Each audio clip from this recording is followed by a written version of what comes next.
Rogue One, a Star Wars story, is currently blowing up the box office. And it's the groundbreaking visual effects that have everyone talking. This is the headquarters of Industrial Light and Magic. It's the special effects company that George Lucas founded back in 1975 to help him make the original Star Wars. Of course, they're doing some cutting-edge work for Rogue One. We want to take you inside. Nightline was granted exclusive access inside ILM's San Francisco mothership. Accelerate to attack speed. To see how this sci-fi stronghold brought back, and this is a spoiler alert, 2 familiar faces from the past. I recognized your foul stench when I was brought on board. Charming to the last. Recreating a 19-year-old Carrie Fisher before she passed away last week, and Peter Cushing, who died in 1994. Prepare for the jump to hyperspace and inform Lord Vader. This monumental cinematic task fell to John Knoll and his team. Why was it so important to have Tarkin and Leia in Rogue One?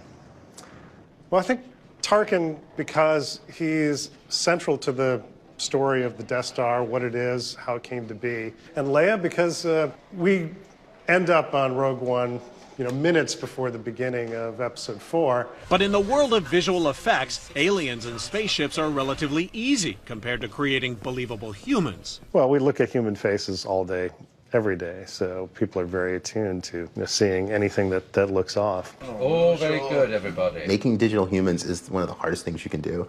And so we were very, very immediately excited and immediately terrified. The first step for ILM's artists was to binge watch every Tarkin scene over and over. We will then crush the rebellion with one swift stroke. Performances would be constantly referring back to these for how did he look, how did he move, how did he smile. Underneath digital Tarkin is a real actor, Guy Henry, who carefully studied Cushing on the set. Lost in the attack. It's Henry's voice and performance that the ILM artist used as a guide. The original plans for this station are kept there, are they not? The process we would take to create a shot like this. The first thing we do is we shoot the live-action plate photography. This is with Guy Henry as our performer on set, and he's dressed in full costume. He has what we call a head-mounted camera rig, which is designed solely for capturing his facial performances. Charming to the last. This is the earliest test. As the first time we ever saw Guy's motion transferred onto Guy's model and then put onto Tarkin's an early likeness. The problem is Cushing's performance and Henry's performance didn't always match. That required painstaking, sometimes frame-by-frame adjustments, constantly refining the most subtle details you can imagine, like lips. The original plans for this station are kept there, are they not? So if you look at the corner of his mouth, see how they kind of peel apart?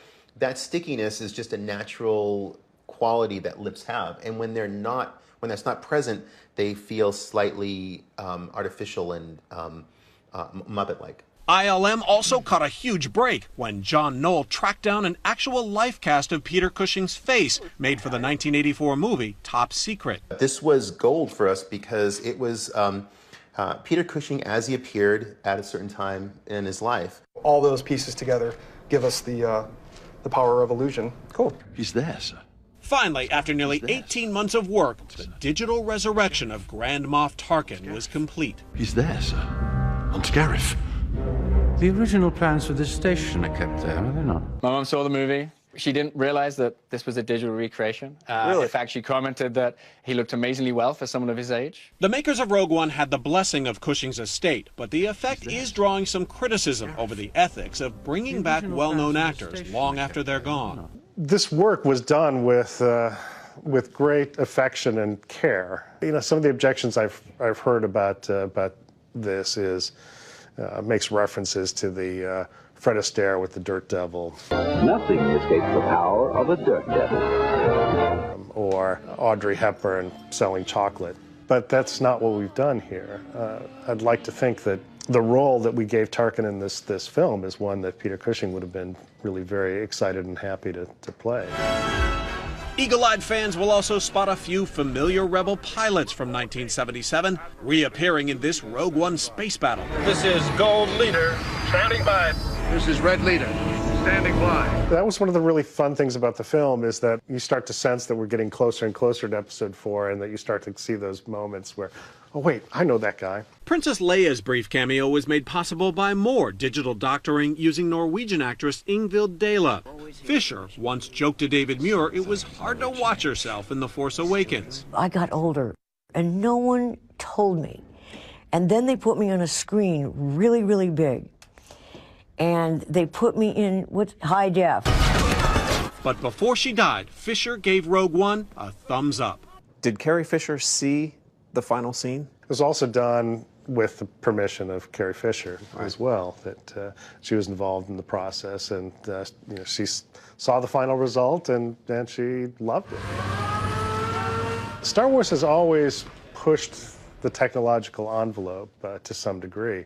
The first Star Wars film represented a revolution in visual effects techniques. I think it's entirely appropriate that we be using the Star Wars films to move the bar.